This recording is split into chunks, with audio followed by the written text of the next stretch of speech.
Negara adikuasa atau negara adidaya adalah negara dengan posisi dominan yang ditandai dengan kemampuannya yang luas untuk memberikan pengaruh atau memproyeksikan kekuasaan dalam skala global. Hal ini dilakukan melalui gabungan kekuatan ekonomi, militer, teknologi dan budaya serta pengaruh diplomatik dan kekuasaan lunak. Secara tradisional, negara adidaya lebih unggul di antara kekuatan besar. Jika mencermati arti dari negara adikuasa, maka Indonesia sebenarnya tidaklah jauh dari hal tersebut. Terutama di era Jokowi, Indonesia yang selama ini lebih banyak diam, mulai menunjukkan jati dirinya. Lalu apa sajakah yang membuat Indonesia mulai menampakkan ciri-ciri sebagai negara adikuasa? Teruskan menyimak videonya.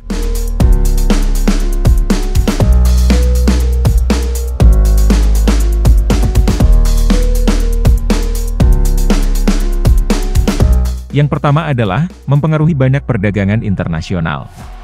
Indonesia bukan lagi negara yang hanya menjadi penonton dalam perdagangan global, akan tetapi sudah menjadi pemain utama. Di mana kebijakan yang diberlakukan Indonesia, sangat berpengaruh pada tatanan perniagaan dunia. Jika saja kita melihat dari sisi luar, sebenarnya nama Indonesia sudah banyak diperbincangkan oleh banyak negara. Terlebih, Indonesia merupakan rantai pemasok utama komoditas-komoditas unggulan primadona dunia. Seperti halnya otomotif, tekstil, karet, batu bara, bahan logam, minerba, minyak kelapa sawit, kopi, teh, coklat, rempah-rempah, dan masih banyak lagi. Sehingga Indonesia bisa dan berusaha menjerat banyak negara dalam politik perdagangan global.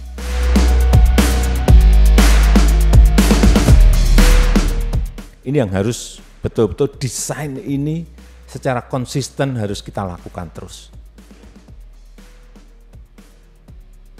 Yaitu satu, membuat negara lain bergantung kepada kita. Sebetulnya ini sudah beberapa kali saya cek siapa sih yang tergantung pada kita, ternyata banyak sekali. Begitu batu bara, kita stop 2 minggu saja yang telepon ke saya banyak sekali, kepala negara, Perdana Menteri, Presiden. Oh ini tergantung, kok banyak sekali. Saya kaget juga. Urusan batu bara. Begitu juga minyak, CPO. Yang kedua adalah, tidak memiliki stigma negatif. Jika kita mengacu pada negara adikuasa sejati, stigma positif adalah hal penting utama. Karena dengan stigma positif, negara adikuasa akan benar-benar dihormati negara lain tanpa embel-embel rasa takut atau diintimidasi. Negara kita Indonesia sudah dikenal sejak lama sebagai negara termasyhur dan anti penindasan. Bahkan sebaliknya, Indonesialah yang kerap direcoki negara lain. Ini adalah suatu modal yang sangat berharga sebagai negara adikuasa potensial. Bila mana Indonesia suatu saat benar-benar berada di top negara adikuasa, Indonesia akan memiliki banyak negara pendukung yang membuat posisi tersebut langgeng untuk jangka waktu yang sangat lama. Yang ketiga adalah, militer Indonesia terus berkembang secara pesat. Walaupun ada yang bilang Indonesia hanya akan bertahan dalam waktu beberapa jam saja jika diserang. Tentu bagi kita semua, ini adalah pernyataan yang konyol dan tidak bertanggung jawab. Berpola pikir dangkal, serta mempunyai jiwa nasionalisme yang sangat payah.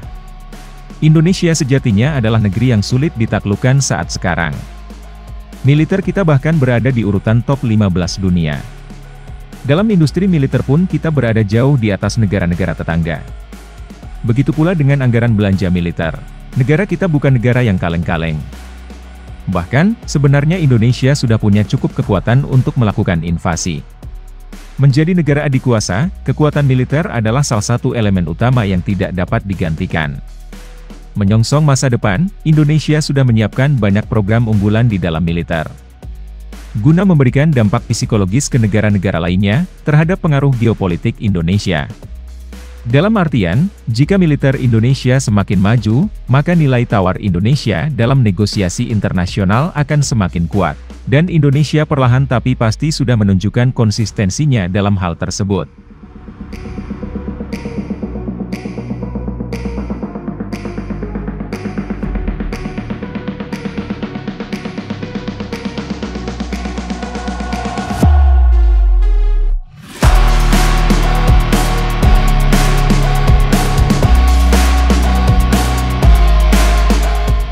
Yang keempat adalah, motor percepatan kemajuan negara masih berjalan di tahapan awal dan belum melaju secara maksimal.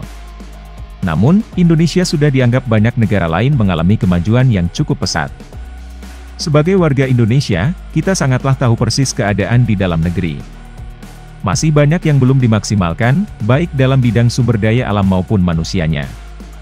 Faktanya, kualitas kedua sumber daya tersebut semakin meningkat dari tahun ke tahun. Yang artinya tidak lama lagi kita akan mendapati di mana sumber daya Indonesia akan mencapai titik puncaknya dalam hal kualitas dan kuantitas.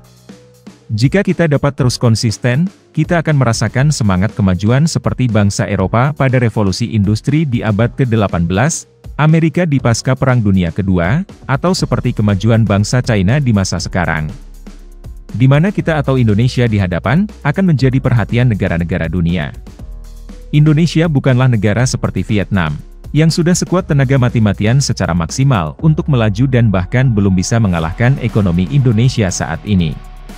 Indonesia juga bukanlah seperti India yang maju karena paksaan dorongan manusia yang terlalu padat di dalam negerinya. Akan tetapi, Indonesia akan maju secara elegan dengan rancangan strategi yang sudah disusun secara matang. Seperti yang dibilang oleh banyak negara yang sering memperhatikan kita, bahwa bangsa kita ibarat mesin diesel. Yang pelan di awal tapi akan sulit dikejar apabila sudah on fire.